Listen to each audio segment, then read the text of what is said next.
So, hi everybody. Good morning. Welcome. How are you?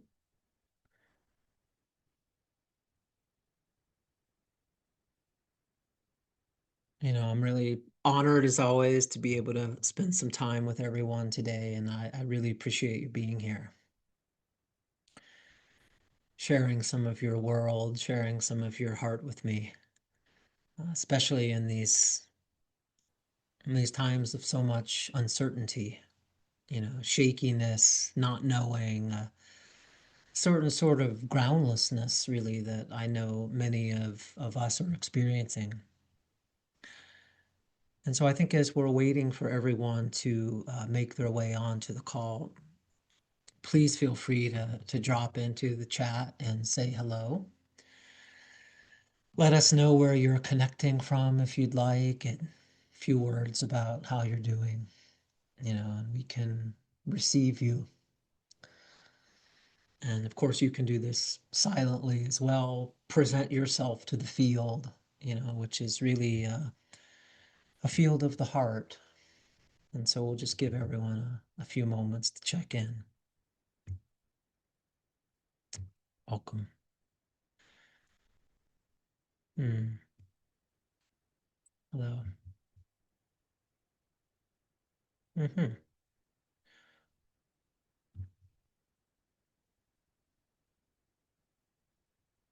If you're just arriving, welcome. We're just waiting a moment here to get started. Always takes everyone a little bit to cross the Zoom portal.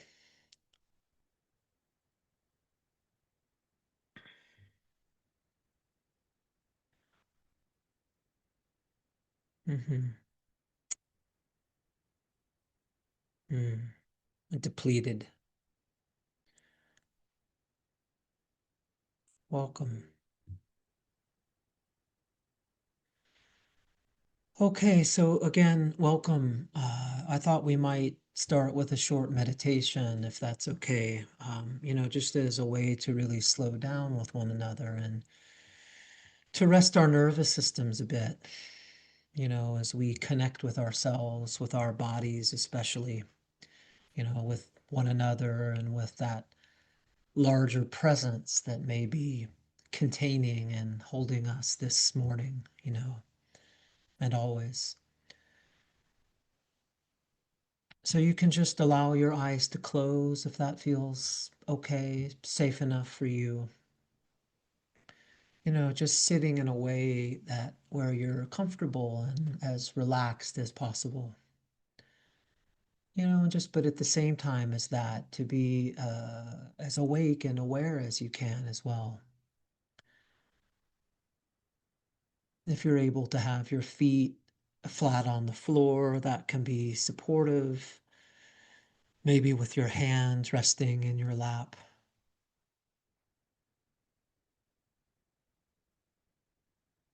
And just taking a few slow, deep breaths, really, as you arrive fully into this moment.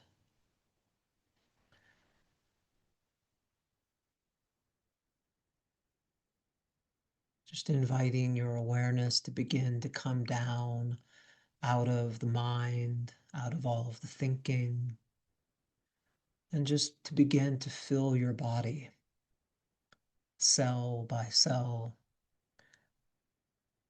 You could soften your belly as it rises and falls with the breath.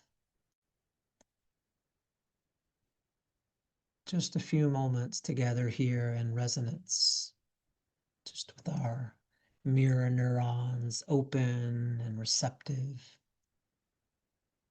Just a few moments of just a slowing down, a grounded, compassionate presence.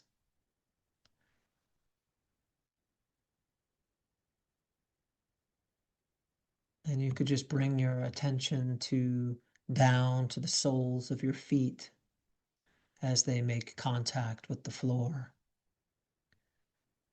Just inviting your energy, your awareness to shift downward toward ground.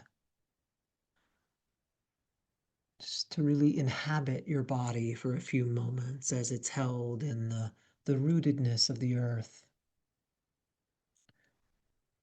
of this unique holding field that the earth is, to really rest in her body, open, receptive, fully here, fully grounded in this moment.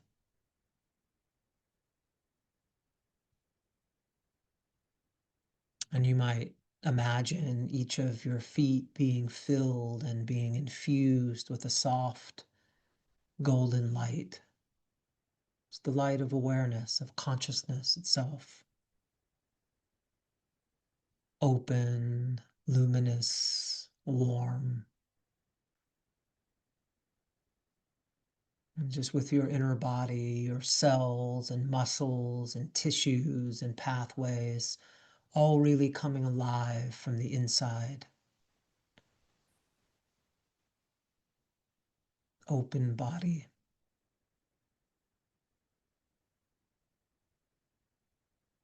Noticing any sensations or tingling in your feet.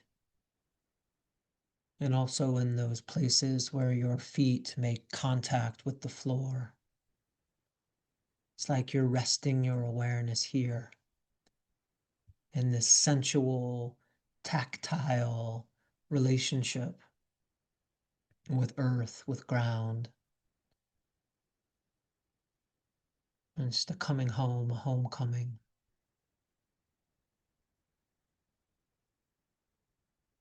And you might imagine, if you'd like, or sense that there's a whole root system that's growing out of the bottom of your feet,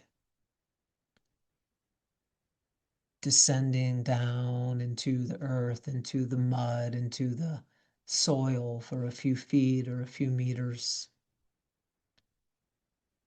Just really sinking and dropping into this holding field that the earth is,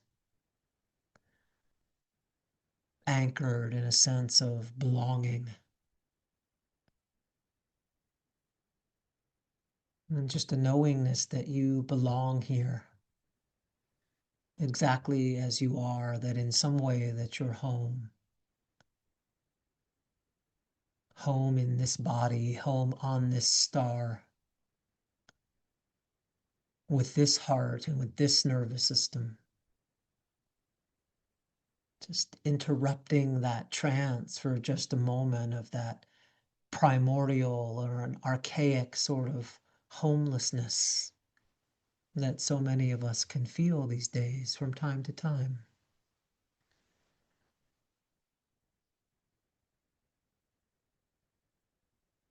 Just interrupting that trance of disembodiment, of disconnection, that trance that's so alive in the matrix now, that I'm separate from life.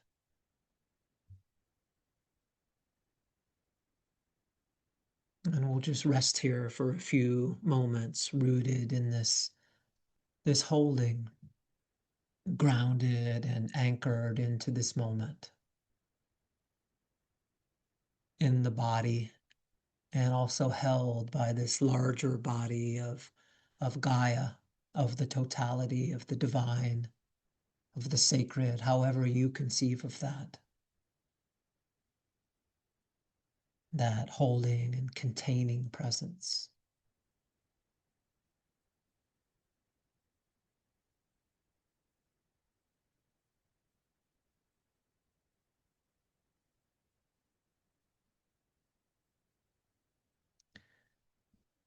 And as you might notice that as you're holding your experience in this way, in a warm and compassionate presence, to also notice that at the same time you're being held, that you're being contained in this moment by something mysterious, something vast, something merciful, something benevolent. And we'll just rest here for a few moments together.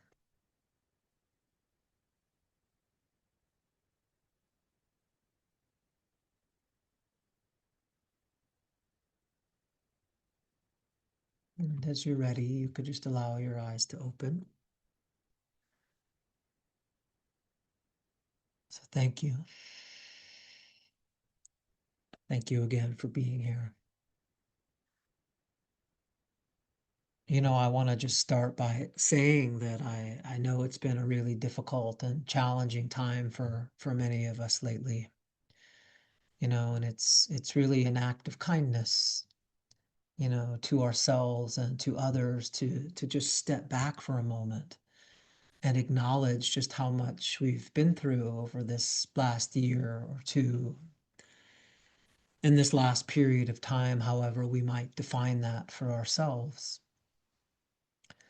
I mean, just to be alive as a human being on the planet right now carries with it a certain tone of activation in the body and the nervous system, doesn't it? Where sort of before we know it, we can become tuned or we can become toned to the restlessness, the groundlessness, and the activation in the collective. And where that can even start to become a sort of baseline for us. And it can take a lot of really conscious slowing down and resting the nervous system, and a certain of clarity of awareness to really see this and to respond to it in a way that's compassionate, that's skillful, that's wise. It's almost like there's been and is a continuous sort of drip, of a soul level sort of cortisol and adrenaline on the one hand, as well as a collapse into hopelessness, a helplessness on the other, an alternation really between a certain kind of hypervigilance and also a numbing or a shutting down. And I think it's important to remember that each of these responses, the fear, the grief, the rage, the collapse, all of the bodily felt arousal, the somatic activation that accompanies these responses is coherent. It makes sense. They're not signs that something is wrong with us or that we're not okay, but that our embodied vulnerability is alive and connected and receptive and calling out to us for illumination, for extra awareness, for compassion, for holding. And, in addition to those verbal narratives and ways of organizing our experience, the stories that we tell about ourselves and our lives in words, they're also at the same time the stories of the body, the somatic narrative, we might call it, as well as the stories of the nervous system that weave together worlds of meaning. And there's a rich layer of emerging sort of right brain experience that is trying to reach us, we might say, by way of our bodies, our dreams, our imagination, our feelings. And I think underneath it all, in speaking with people, around the world, there's this deep longing to rest and to feel safe again in our bodies, to retune, retone, and to enter consciously into this next phase. And yes, something has fallen away that we'll never be able to return to. But the exact nature of what's coming next has yet to be given in our personal lives, as well as culturally, collectively, perhaps even cosmically. And I think this not knowing where I'm headed, where we're headed, can generate that deep cellular sort of restlessness that many of us are experiencing. We are in a period of liminality, of transitional space, in between the way that things used to be and the birth that is yet to come. And it's like we're making our way through the womb, aren't we? And of course, the process of birth is not always one of sweetness and creativity and flow. It's also one of death and of reorganization, which it appears many of us, I think, are navigating this particular phase of the cycle in our lives. And the temptation, of course, is to get out of this in-between state and into the rebirth as quickly as possible. It's very human, very understandable, very reasonable to want to do this. But if we bypass this reorganization prematurely, we're not going to be able to perceive and to enter into relationship with that gold that's really found only at the very core of what it is that's falling apart. I think in the alchemical tradition, for example, this falling apart is a vital creative process that is often described as a certain kind of yellowing in the soul. It's a period that occurs after some calm, some clarity, some insight, when the next phase of the work is being initiated. And of course, this is very difficult to navigate, this falling apart, this death of an old dream, the dream of me and my life and the way it was all supposed to turn out. The deep grief and confusion and groundlessness that can go along with this. And this grieving, for example, it's not really all that honored in our contemporary world. The purifying aspect of the dying process, the grieving process, participating in this falling away. Even in many of our psychotherapies and our spiritualities, there's a way that it's set aside. But the thing is, at least in my experience, is that these periods of time provide a doorway or a portal to experience and realization and healing and transformation that isn't always available in times of ground, in times of certainty, in times of clarity, in times of flow. It's like the path of the wounded healer, isn't just some myth that we can read about. How our deepest vulnerabilities and sensitivities can serve an initiatory function in our lives. It's not just theory and poetry for many of us. It's more like we're living inside this mandala of the wounded healer. We're not looking at it from the outside, but we're living it, or we're being lived by it. It's taking form and manifestation as our very selves, as our dreams, as our lenses of perception. And this way, the wounded healer isn't a concept. It's a lens of perception itself that many of us are seeing out through right now. Those of us interested in things like spirituality and healing.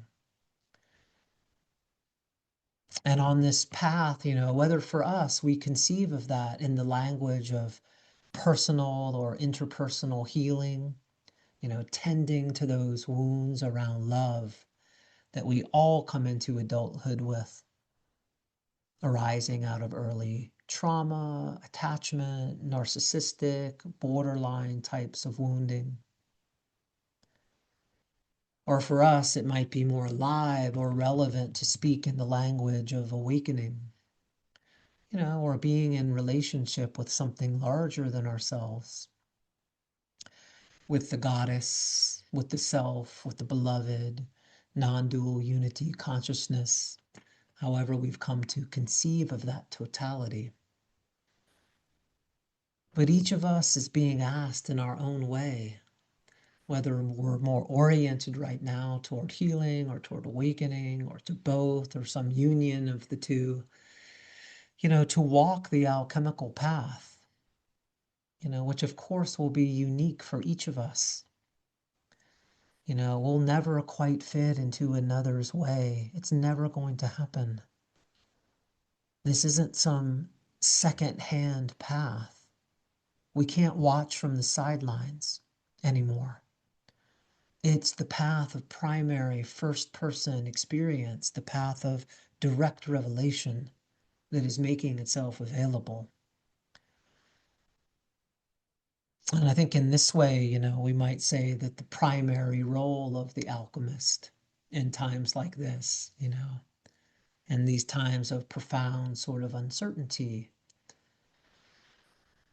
the primary role is to interrupt this trance in the collective, the trance of the status quo, which is one of disembodiment and one of disenchantment,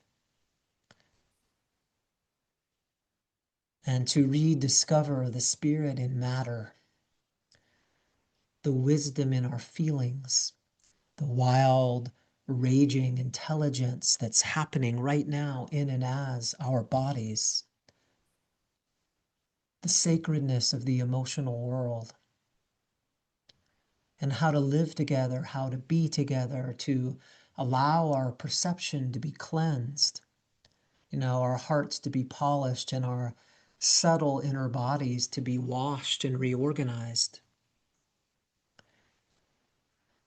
And of course, it's only love, really, that's going to be capable of that kind of reorganization, isn't it? And really, when we get right down to it, love is the beginning and the end of this path. It's the substance of the philosopher's stone itself. The lapis is made of love. And I think before we know it, those of us who are very genuinely interested in things like spirituality and meditation, non-duality, healing trauma, opening the heart, and discovering the one reality behind it all, the beloved and her endless game of hide and seek. Before we know it, our engagement with spirituality and healing can involve a subtle, or not so subtle, manifestation of what we sometimes call this endless project of self-improvement. Meaning it's no longer, or it's not currently fresh.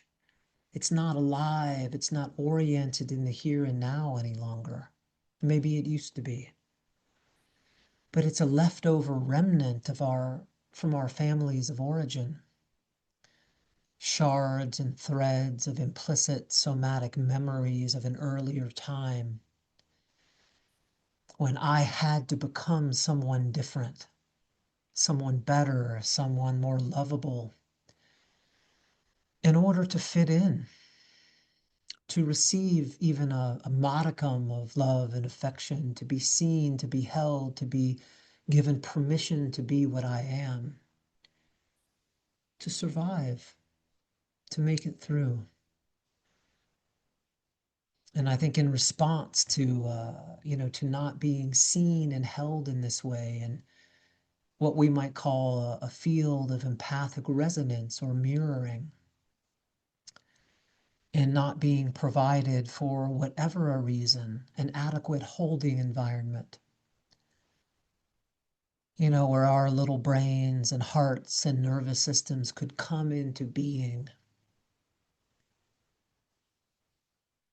Where that wasn't available, we come to the only conclusion that was possible at that time.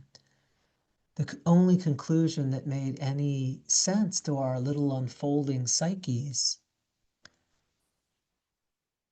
that there's something basic, just very basic, that's wrong with me.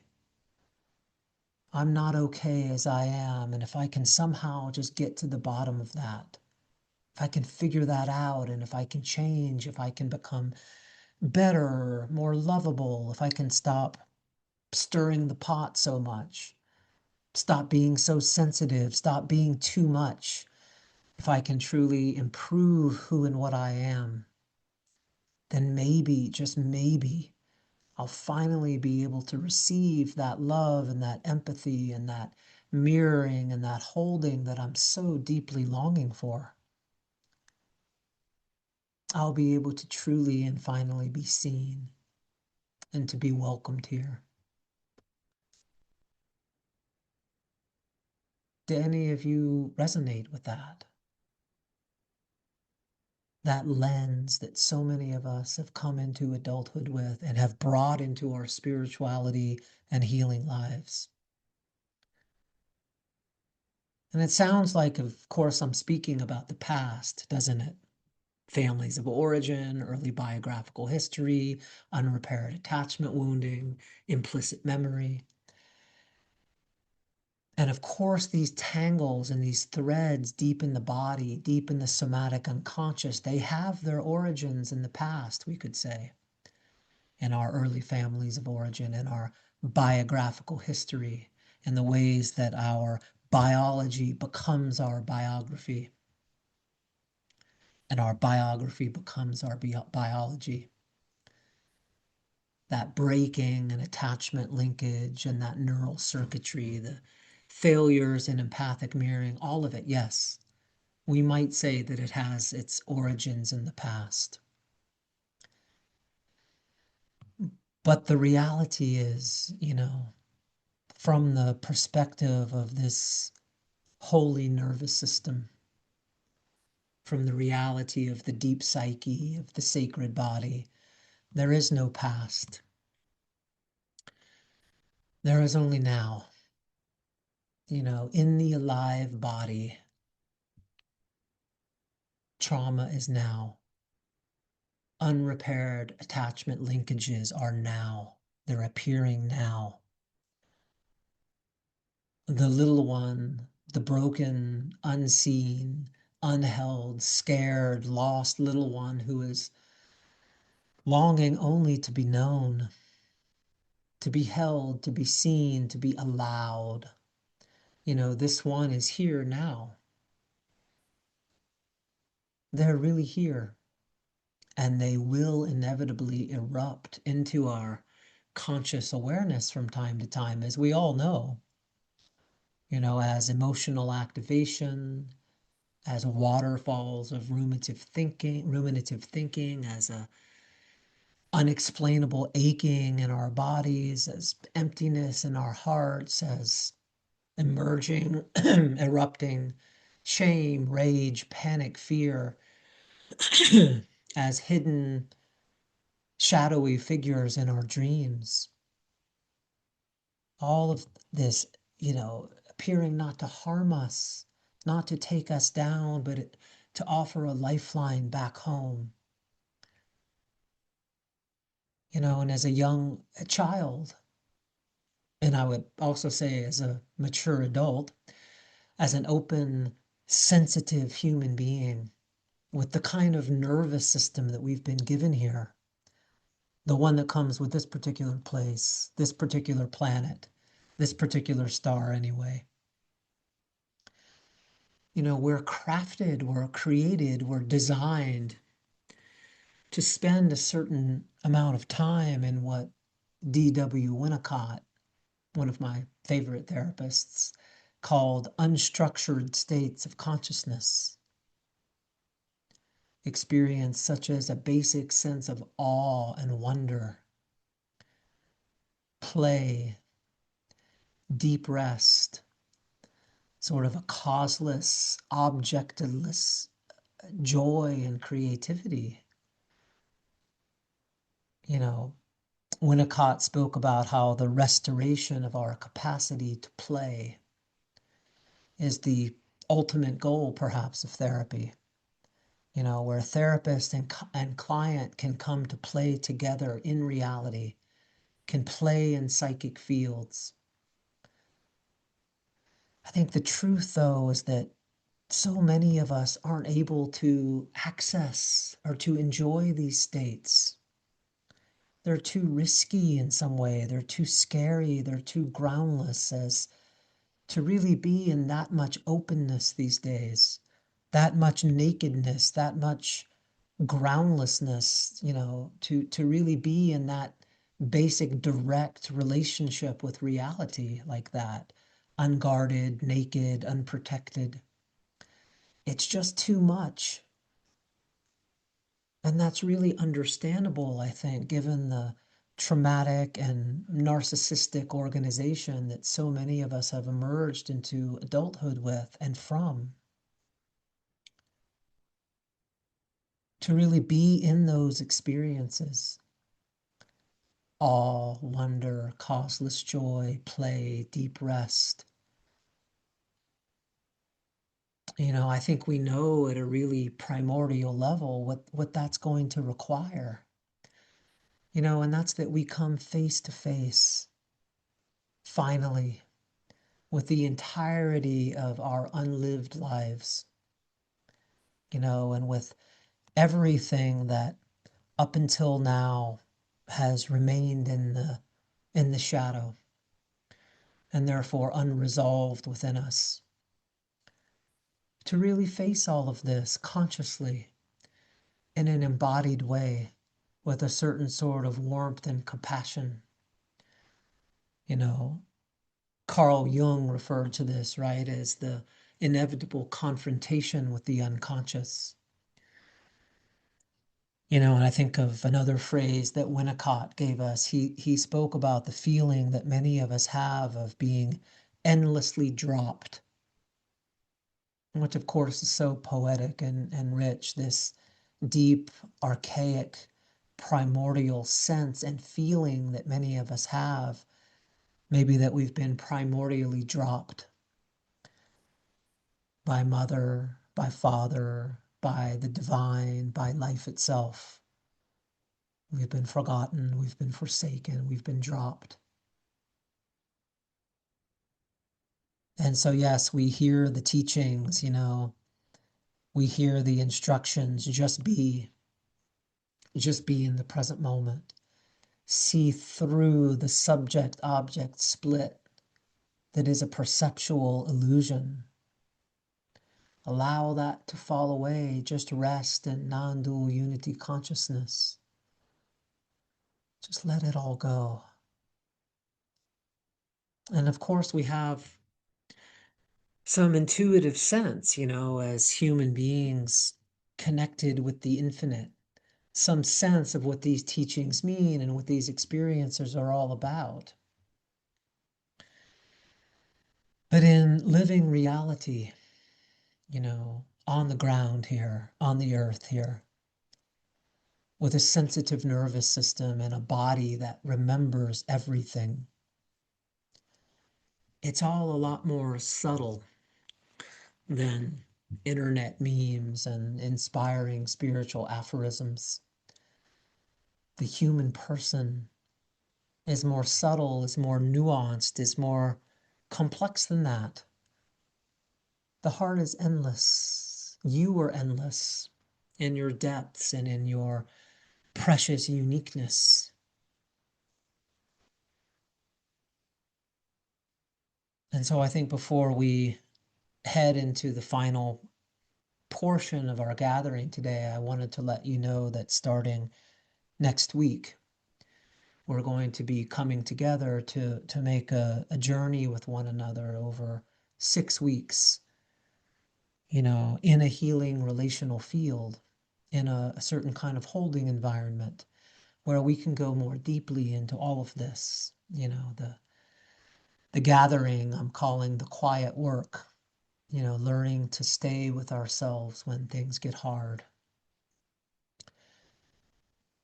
And so we'll meet live for 6 sessions of around 90 minutes each or a bit longer, and just begin to unfold and unpack this path together, and come into that real interactive field with one another where we can support each other, in the mysteries of true cellular lasting transformation and healing.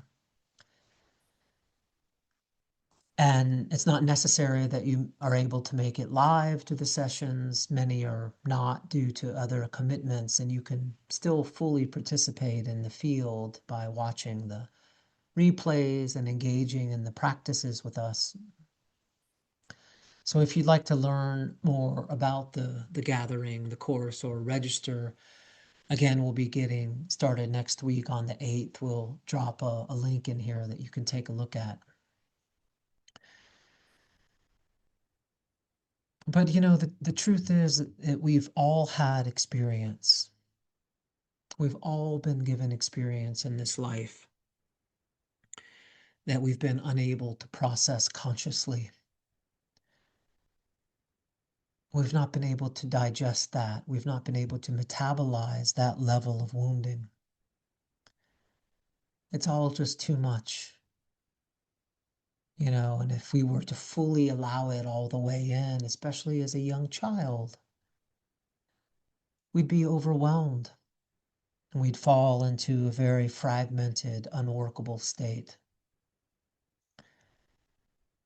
And so it's intelligent then to push or to locate all of that material, those feelings, those sensations, those images, those memories outside of our conscious awareness into temporary storage, where they can be held in the body, in the nervous system, in what we sometimes hear called the somatic unconscious, for integration at a later time, a time when we do in fact have accesses to those needed enzymes and resources.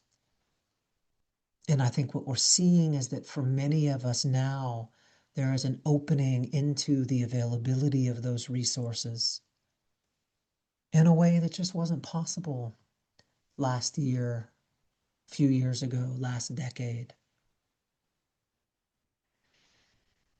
And as we all know, that material that gets pushed into the shadow, that gets pushed into bodily subcortical circuitry, whatever language we want to use, it doesn't just rest quietly there.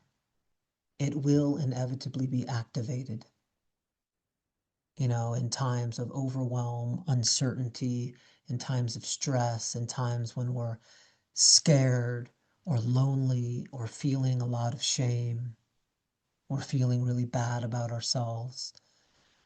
When there's deep grief or sadness or rage, or when we feel really misunderstood or not feeling seen by another person, or we're just lost or confused, or whatever it is. And this material, and these young parts of ourselves who have been carrying it for us on our behalf over all of these years, these decades, perhaps for some of us, intergenerationally on behalf of the ancestors. This material will present itself for holding and for integration, especially as we begin to turn toward it. And so what we're speaking about here is a totally new relationship with ourselves, a radical sort of friendship with what I sometimes refer to as the lost orphans of psyche and soma. And to meet this activation, what we often refer to colloquially as a trigger or as being triggered, right?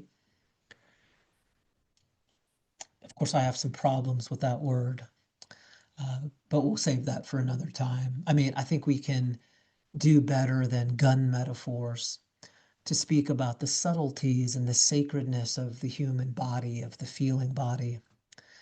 But more on that some other time. But the path then isn't so much about how can I ensure that I never feel anxious again, or scared, or lonely, or sad, or shamed. But how am I going to meet this material in a new way? How am I going to use the emergence of this material as a path to wholeness, as a spiritual path to spiritual depths? Or my sadness, my aloneness, my heartbreak, my rage, my shame does become a path to wholeness, becomes a path in and of itself. To see these inevitable surges of emotional material in a sensitive nervous system, not as evidence of some error or mistake, of how I'm broken or I'm not okay or how I failed or how I'm unspiritual, or how I'm so unevolved, or how I'm so lost in a, what do they call it? A low vibration. The feeling body, the surging of the somatic unconscious, of the unlived life, the intelligence of soma itself is not a low vibration. Grief is not a low vibration, nor is anger, nor is shame, nor is sadness, nor is melancholy, nor is rage. These are communications from soma, from soul, from psyche, that long to be met here. Harbingers of integration, allies of wholeness themselves. They contain vital data and information that we need on the path. They're healing agents, they're attempts at self-healing in disguise. I mean, just take something like anger, for example. Anger, rage, aggressive energy more generally, which so many of us in our world have an incredibly disembodied, dissociated, phobic relationship with, which is totally understandable, actually, given our early histories and the trance that's alive in our culture.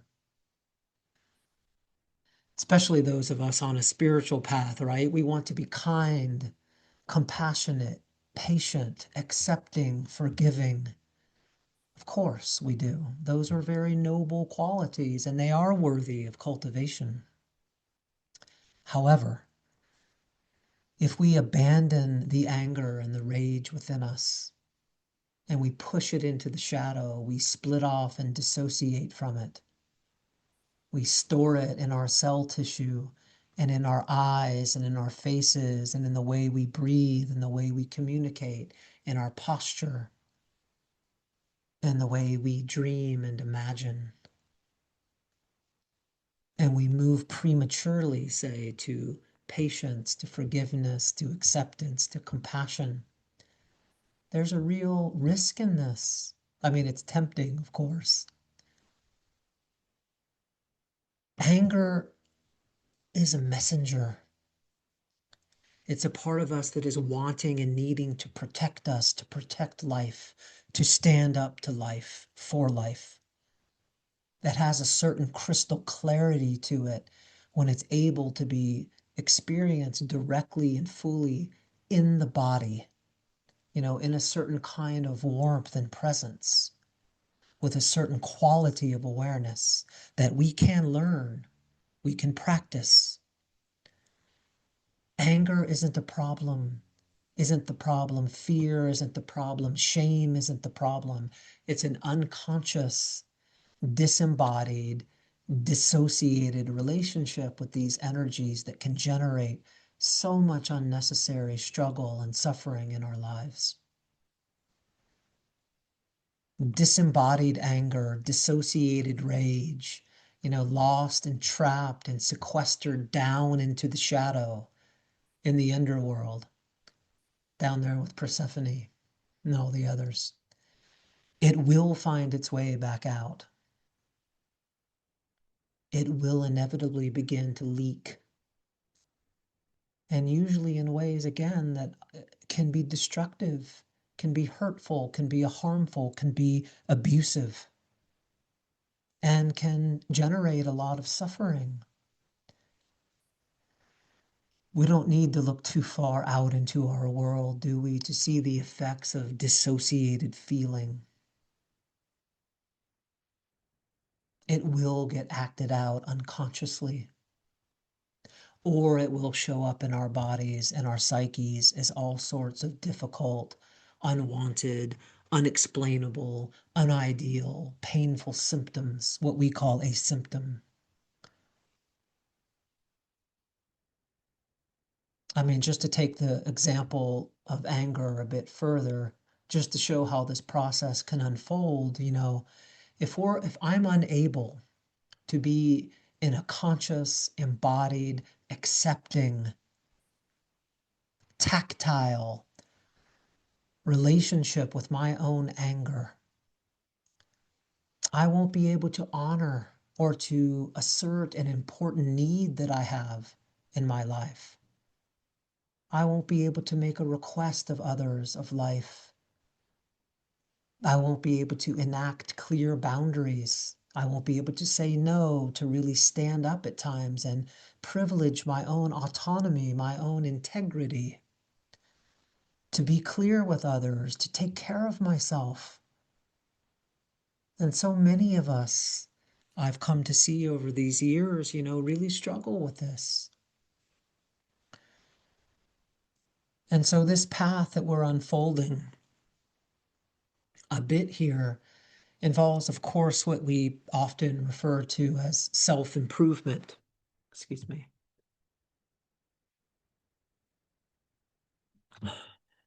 There's nothing wrong with that, of course. It's very human. It's very honorable, very valid to want to improve our lives, our relationships, our sense of self. It's all perfectly valid. And so even though the title of this webinar was sort of meant to be a bit provocative, inviting us to look also beyond the notion of self-improvement that many of us have carried in our bodies, in our cell tissue, out of our early families of origin and into our adult lives, all of that is important and valid. And I think the point here is that there's also something else. There's another way, there's another kind of alchemy in addition to improvement. And this other kind of alchemy is coming instead out of that journey, not out of our biographical families of origin and the missing empathy and attunement, but out of the journey of the wounded healer, which honors the initiatory function of our wounding, of our symptoms, of our confusion, of the chaos. It's not actually something that we want to get rid of prematurely. These feelings, these emotions, these sensations in the body, these images, these dreams, these memories. Because we might come to see that they're direct portals in a way that we've not understood in the past, that our culture doesn't understand, that there are portals to healing and awakening. And this idea that in the end, it really isn't improvement that is going to meet that deepest longing within us to feel fully alive, to be in relationship with something larger than ourselves, to be fully free and flexible, and to really participate here in a way that's wild and alive and creative and playful, to truly enjoy our time here, which is very limited, joy in the deepest sense of that word. That sort of freedom isn't going to come from an endless project of self-improvement, in my experience. Rather, it comes from a radical new relationship with whatever arises in my experience. To begin to see that each feeling, each emotion, each image, each sensation, each mood, each dream figure is a manifestation of the totality itself, of life itself. We might even say is a manifestation of the beloved itself. It's a path in and of itself, a portal to a new kind of relationship and presence with ourselves, with others, with nature, with the world, with God, with the goddess, with the divine, that is rooted in a wild, unbounded, undomesticated, untamed sort of love, actually. And to begin to see that the soul, that the psyche is always on our side from this perspective. and will continue to send us opportunities to know the self, capital S, in deeper and deeper ways.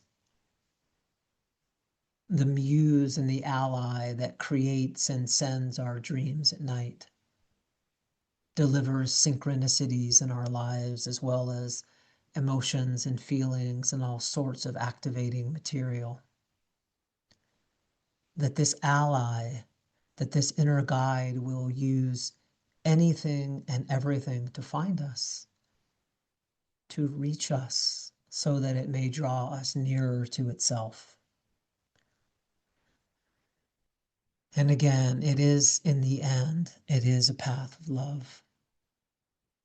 But just what this love is something that we each have to discover in the fire of our own direct and immediate experience. Okay, my friends, I think I'll leave it here for today. Thank you for sharing some of your time and your world with me, your heart with me. I really appreciate it.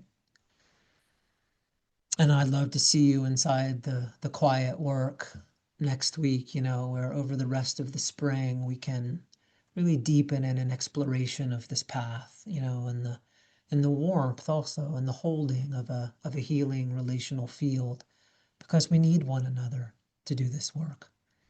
We can't really see the shadow on our own. And again, we'll drop that link in here if you'd like to learn more. And so please take care of yourself, and I look forward to staying in touch in one way or another over the weeks and months to come. Okay, so maybe we can just take a few moments and say goodbye to one another, to just check in and connect before we wrap it up today.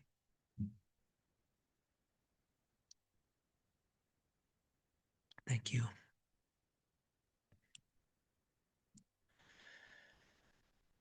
Okay, everyone, please take care, and I hope to see you in some way or another soon. Okay. All right. Sending love, lots of love.